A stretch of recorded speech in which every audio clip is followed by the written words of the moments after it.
Welcome to the Bucket List Project podcast, where I talk about stories from my pursuit of nomadic lifestyle around the world, interviewed with interesting people who I have met in this journey, and a generous dose of thought provoking conversation around travel as a lifestyle choice. If you love to listen on topics revolving around travel, then this will be a perfect companion for the ride to office, your morning jog, or in general when you are winding down for the day. Do share and subscribe to our podcast and get your share of travel inspiration. I wanted to start the podcast with a quick life update. There has been a radio silence at my end for the last 3 weeks.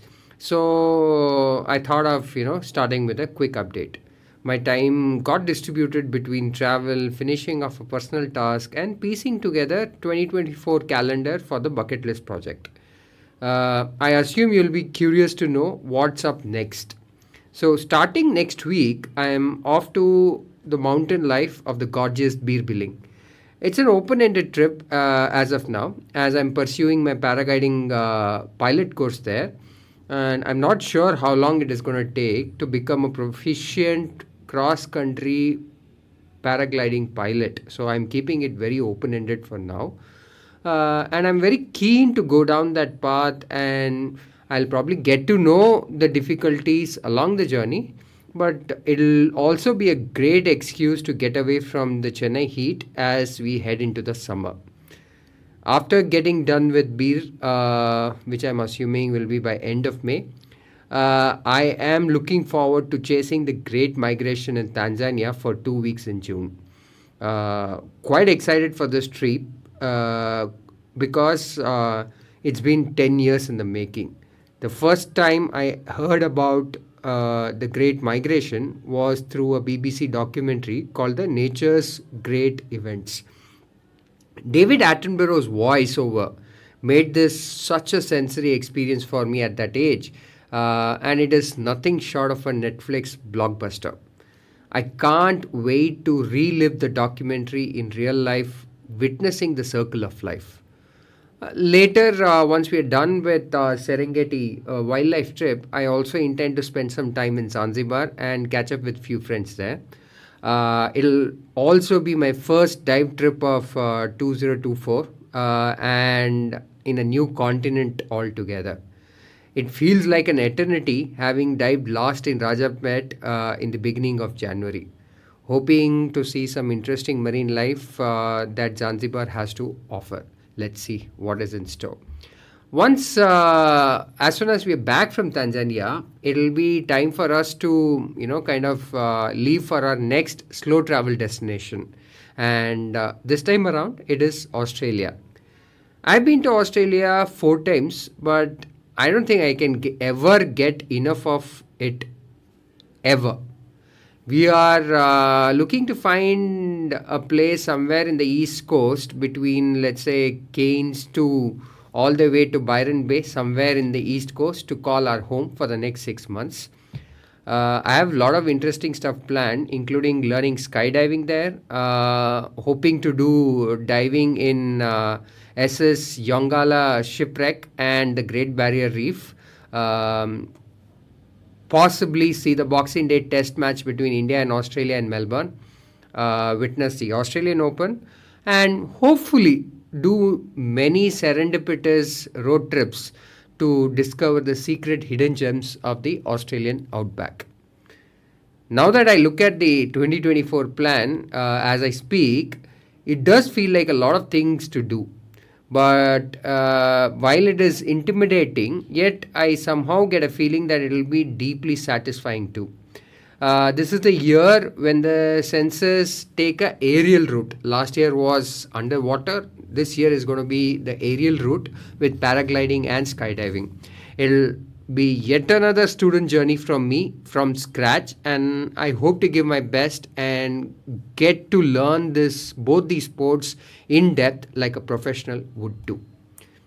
Anyways, circling back to today's podcast, I was just doing some research on India's context and India's place in the global travel market.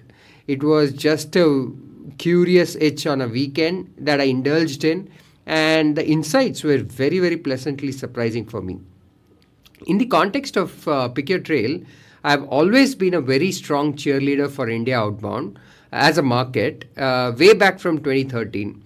And I believe it's now India's time to be taken seriously by all other countries who have tourism as a key contributor to their GDP.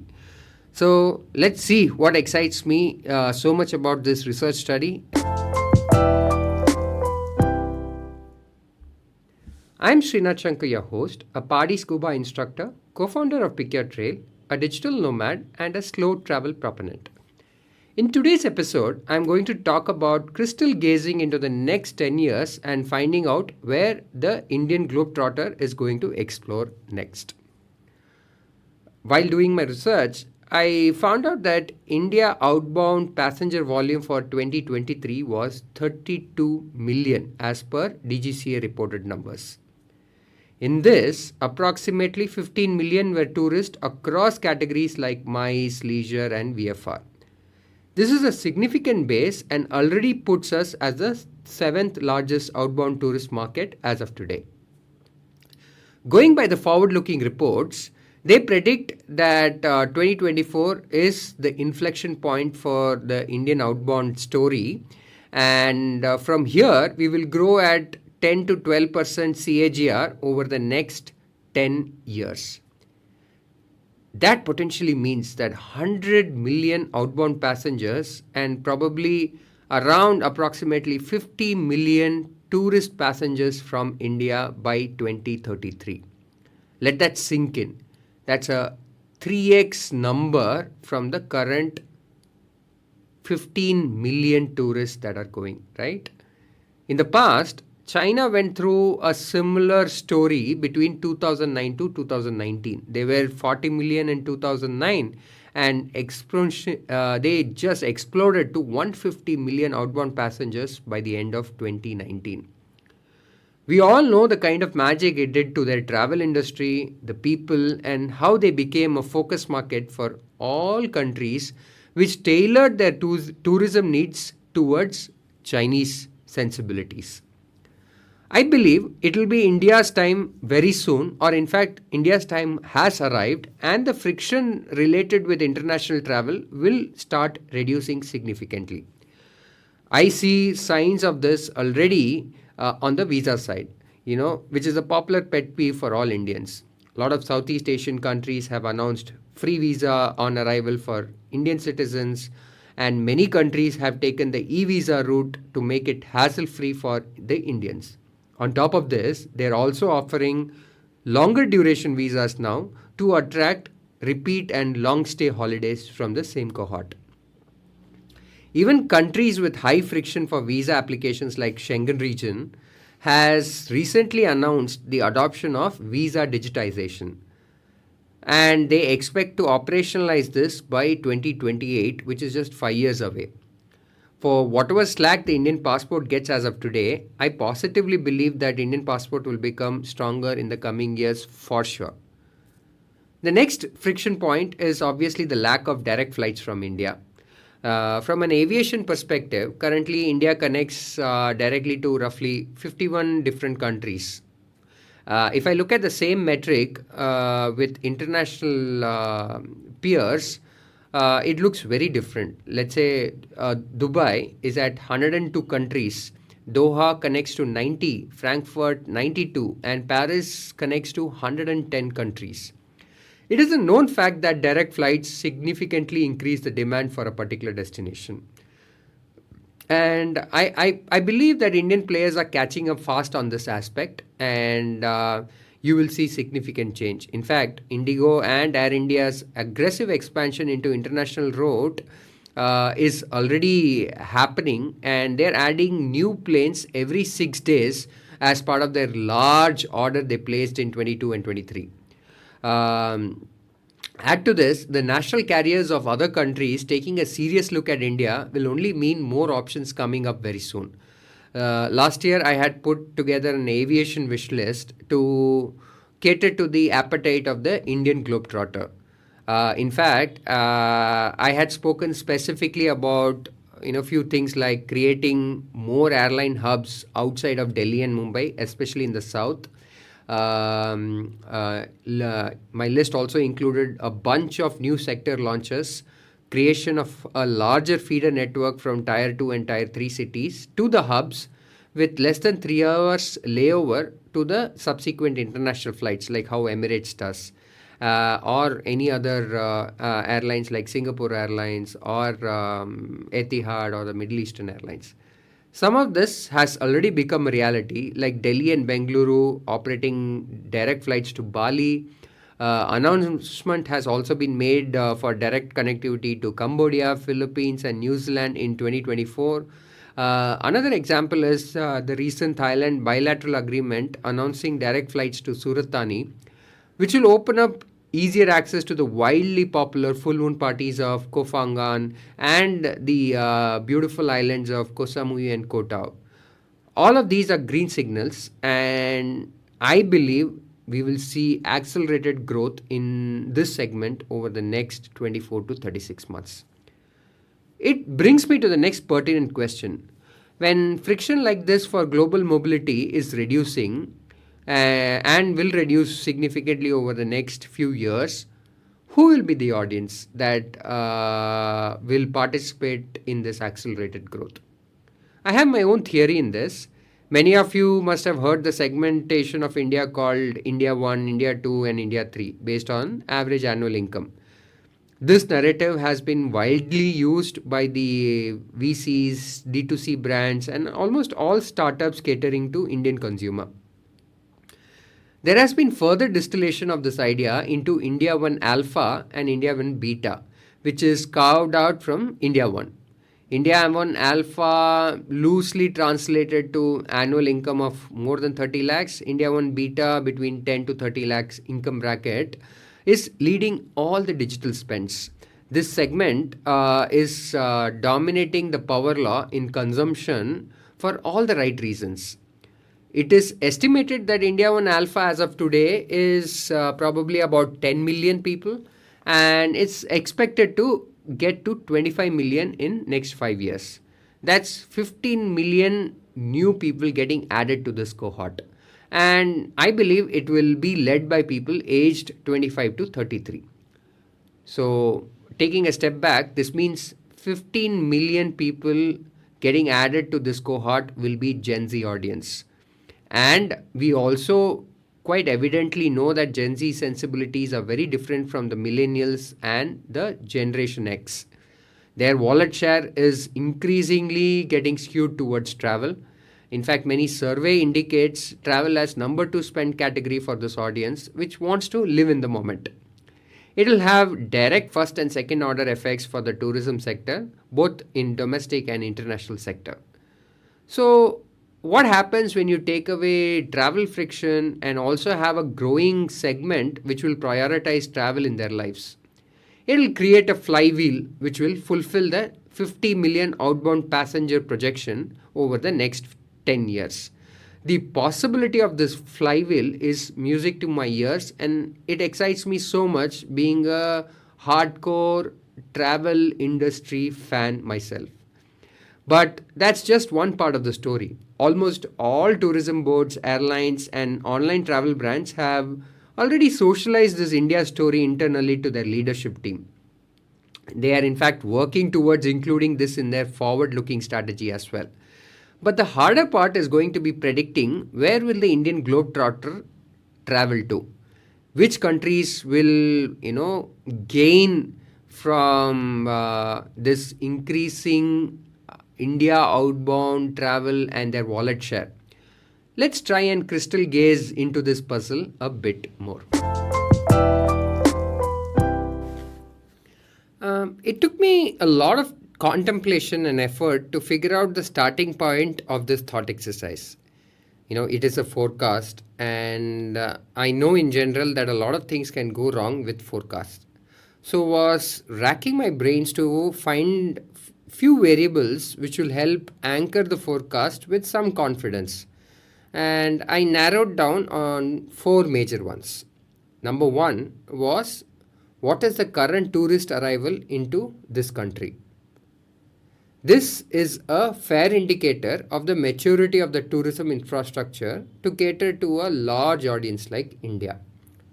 Number two was India's market share as part of the tourist arrival into this country. This will help understand how well the country has adapted itself to Indian sensibilities, or it will also let us know which are the countries India is yet to explore. Number three is what is the direct flight capacity to these countries, both current and future possibilities. As I said before, invariably this is a very high indicator of how or high correlation of tourist arrivals volume into a country. The number of direct flights is a high correlation to tourist arrival volume into that country.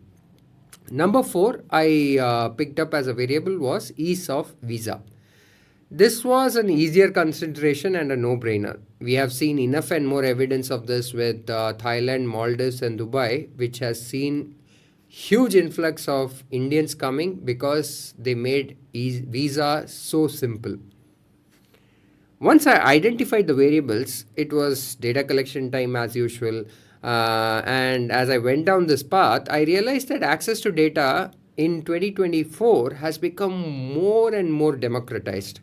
It's just one day's concentrated effort on Google gets you all the information you need. My sources were between DGCA for, international air passenger volume, by country, by airline, by city in India, all that information is available. Then respective tourism board data dashboards, which gives you overall arrivals, again by category and nationality. Then you have different Twitter handles, industry specific media websites, which report all industry updates like the bilateral agreements, new route announcement, visa related announcement, etc. By end of the day, I had all the data that was needed and I kind of cleaned it up also. With the boring part out of the way, it was just time to analyze and kind of get a first was to get a 30,000 feet overview, and to the thanks to the travel context that I built over last 10 years, I also was able to start seeing I was able to see emerging patterns to arrive at certain segmentations. So I will try and distill this analysis into very simple, understandable language for all the listeners of this podcast. So I arrived at three segments of countries, which we will go through one by one. But before that, the qualification criteria for different segments also I'll kind of explain. The first segment is called the future superstars. There are key elements to this. I'm calling it future superstars because I believe that it will fulfill the potential of capturing the Indian traveler's interest in the next 5 to 10 years.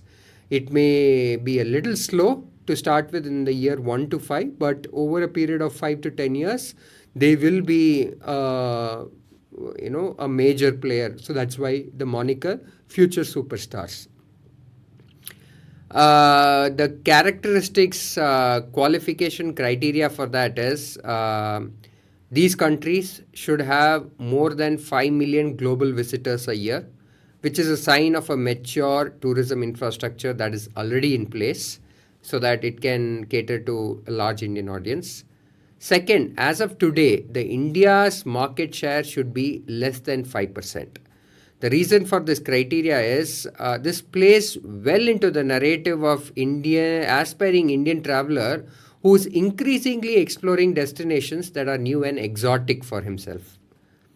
The third criteria that I was looking at, that it should have direct flight capacity from India, which is equal to or greater than the current tourist arrivals into these countries, which essentially means that these countries are already future forward looking and they are starting to build the infrastructure in terms of direct connectivity.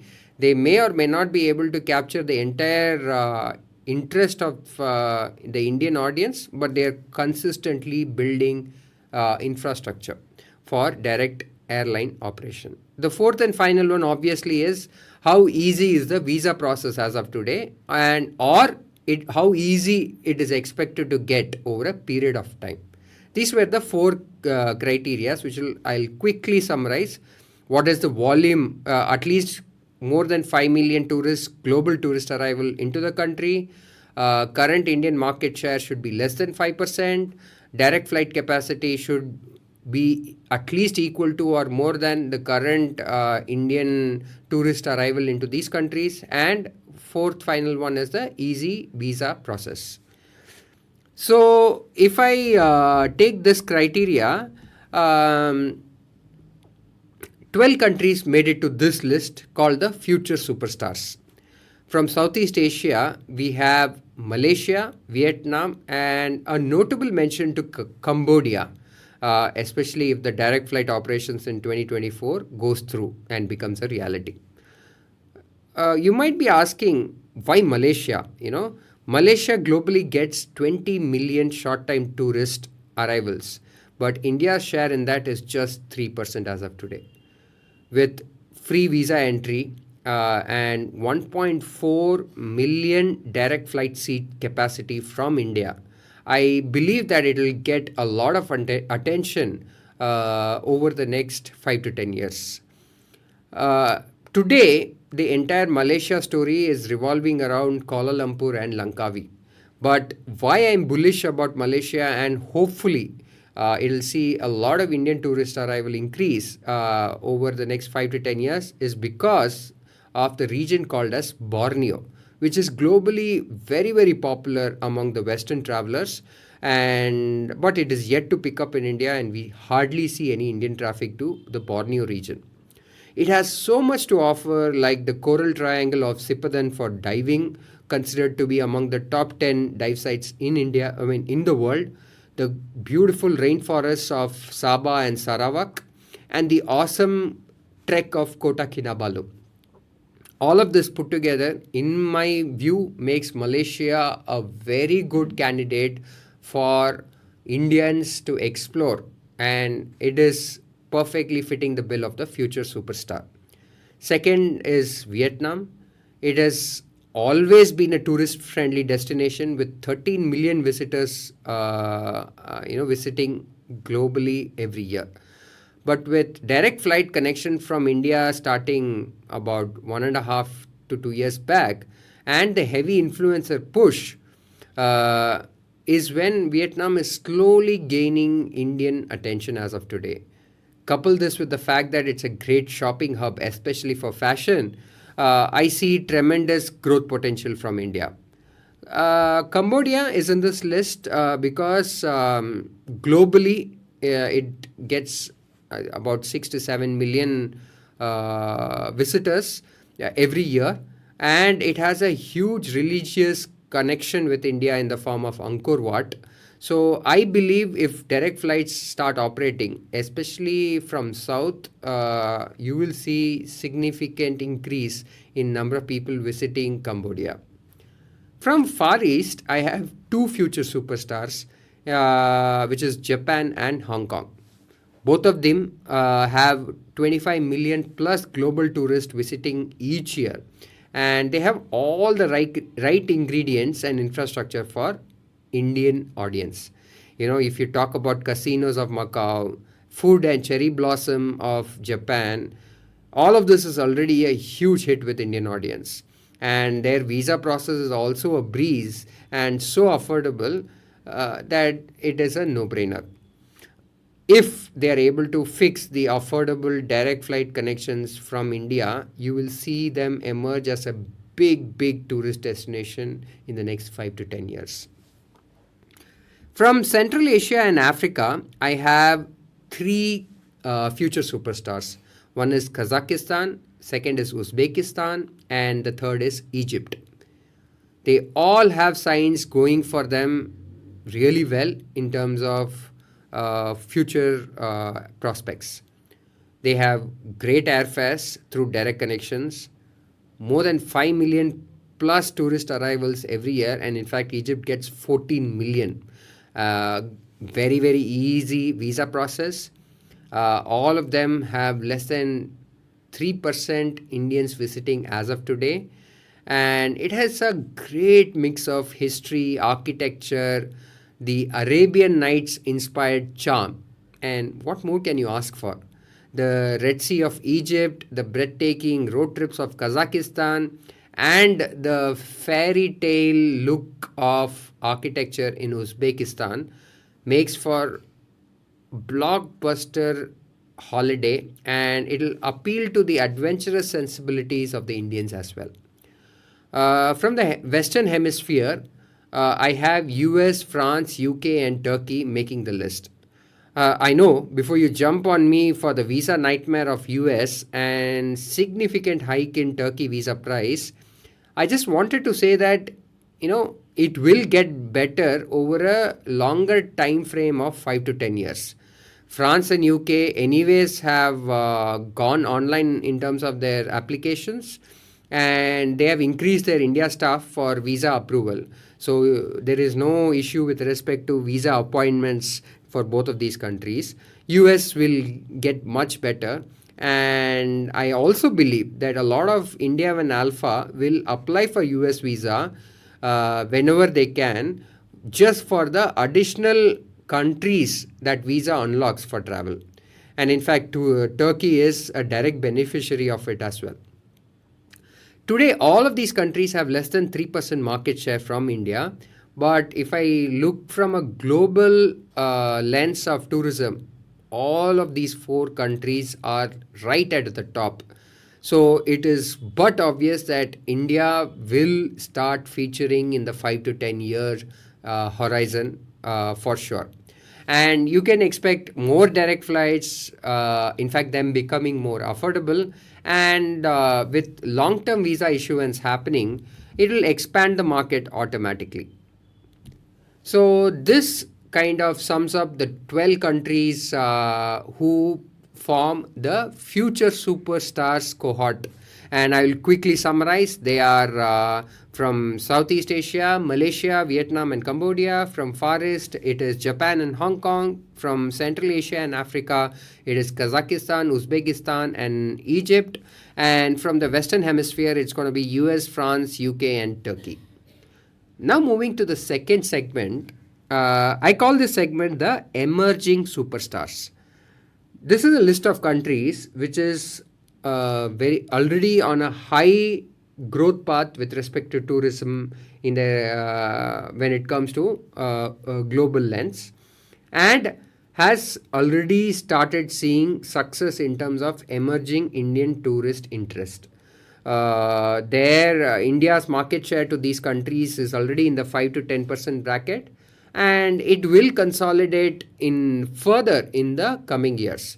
They will realize the full potential of India in the next 1 to 5 years itself, not 5 to 10 years like the future superstars.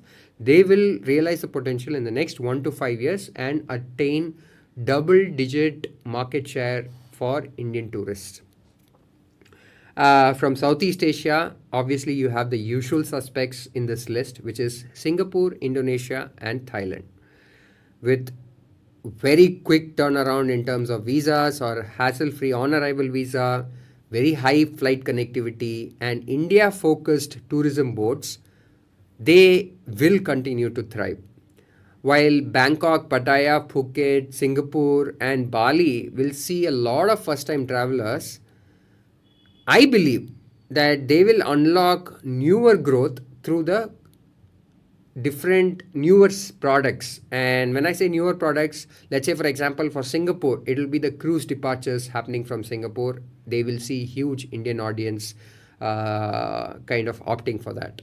When it comes to Thailand, the gorgeous Ko Islands, called like example Ko Lipe, Ko Lanta, Ko Samui, Ko Phangan, and Ko Tao, they will see a huge influx of Indians exploring further when they visit Thailand for the second or third time. Indonesia, being so large, will see obviously interest beyond Bali. Places like Java, Flores, and Lombok.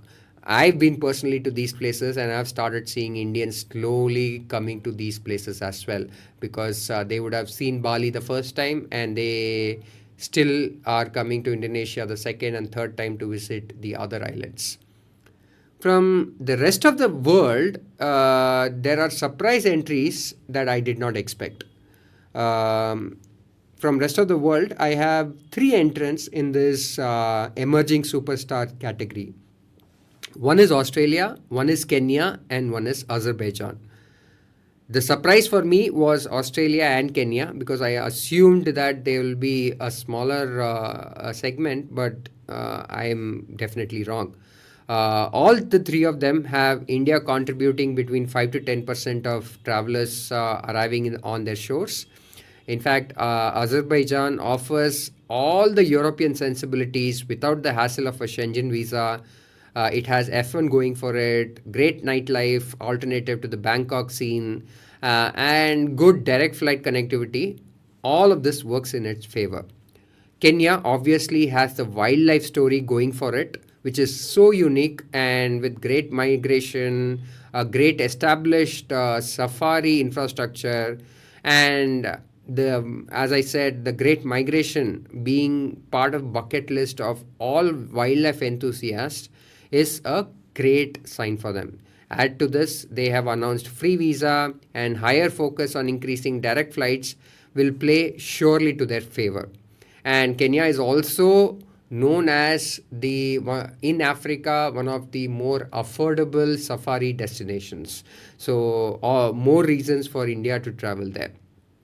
Um, when it comes to Australia, it's my personal favorite, and in fact, it is, as I mentioned earlier, it is my next bucket list project destination. Um, Australia traditionally has had a very friendly relationship with India. And in fact, in the next 1 to 5 years, you will see more affordable flights operating from India. In fact, Scoot and AirAsia have started their operations with low cost fares as low as 10,000, 15,000 single way fares going as of 2024. They also offer very hassle free online e visa, which offers multiple entry, 3 to 5 year duration, which is very efficient, so to say. And on top of all of this, you get a all season friendly continent to explore with a vibrant landscape. I see everything aligned for them to for all the three countries, in fact. And I believe that they will write their India story beautifully in the next 1 to 5 years. So that kind of summarizes my second segment of emerging superstars, where we have three from Southeast Asia and three from rest of the world: Singapore, Indonesia, Thailand, and then Australia, Kenya, and Azerbaijan.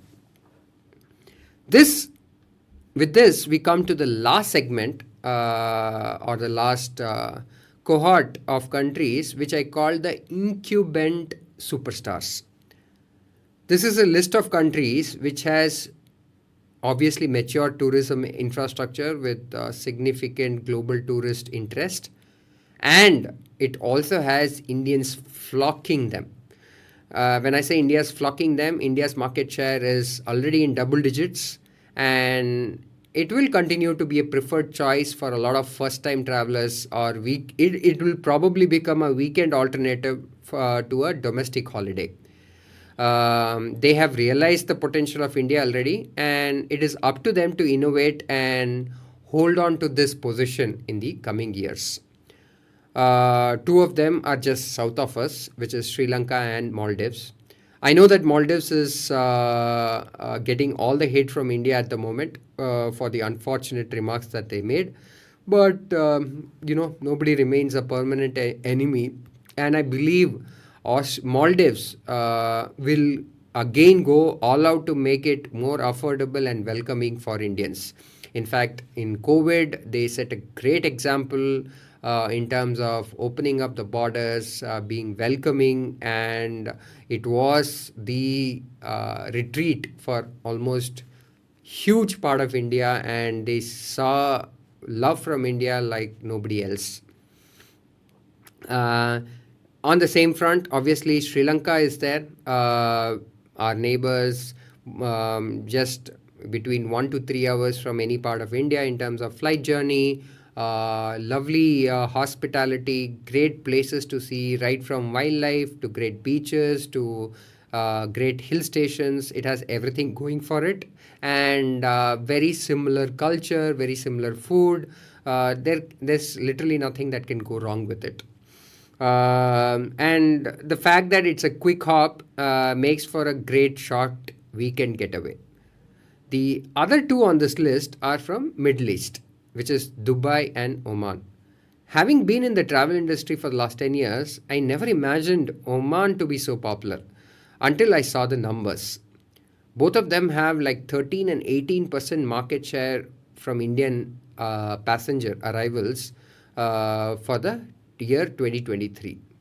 A quick turnaround of in terms of e-visa, short direct flights, family-friendly destination makes Dubai a very easy choice for any first-time international vacation. Oman, on the other hand, has great beaches, stunning wadis, and vibrant culture on offer for the discerning traveler. Their tourism board also has gone all out to get the Indian audience with huge scale campaigns in India across offline, online, every medium that is possible to create a top of mind recall. So that sums up the final segment, the incumbent superstar, which has Sri Lanka, Maldives, Dubai, and Oman. Phew, that's some list. And this crystal gazing exercise opened up phenomenal perspectives for me about all of these countries. And it also gave me a very humbling feeling. There is still so much to learn and unravel about the Indian Globetrotter and the industry as such. As I mentioned in the beginning, this is just a forecast, and a lot can change given the fragile geopolitical environment we live in. But I would love for this to, play out and come true. And I'm hugely rooting for India becoming a force to reckon with in the global tourism economy. This wraps up the episode of the Bucket List Project podcast. Hope you enjoyed listening to my attempt at crystal gazing into the next 10 years of the Indian Globetrotter story. If you like what you listen to, then subscribe to our podcast, which is available both in Spotify and Apple. See you in our next episode, and until then, have a great time.